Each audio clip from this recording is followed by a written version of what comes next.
जय धर्मेश। जय धर्मेश। चितरंजन उरांव।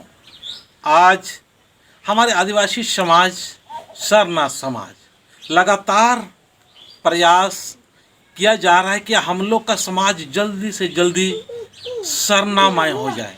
मतलब सरना पूरा समाज के लोग, आज बहुत सारे लोग हम लोग होने के बाद में भी सरनामे ना पूजा करते हैं ना सरनामा आते हैं। क्यों?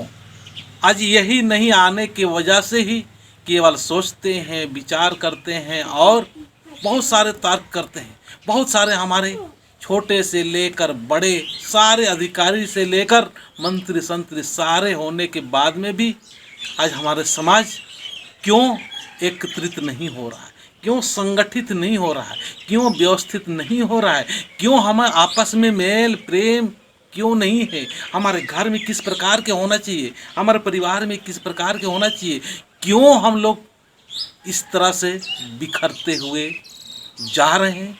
हमारा धर्म, हमारा संस्कृति, हमारा रीति रिवाज, हमारा परिवार कैसा हो रहा है, किसी से कहने और छिपाने वाली बात नहीं है। तो ऐसा मुझे लग रहा है कि आज हमारे सारे प्रयास तो किया जा रहा है, पर जो चाला टोंग का सरना स्थान है, इसका जब हम लोग सारे लोग इस रिस्पेक्ट करेंगे, इज्जत करना शुरू करेंगे, मान सम्मान करना शुरू करेंगे, तो यहाँ से हम लोग का घर में, परिवार में, समाज में सब कुछ अच्छा होता जाएगा। चलिए मैं एक भजन के द्वारा आपको दिखाना चाहता हूँ। चलिए सुंदर धरती चाला यो काम चाला।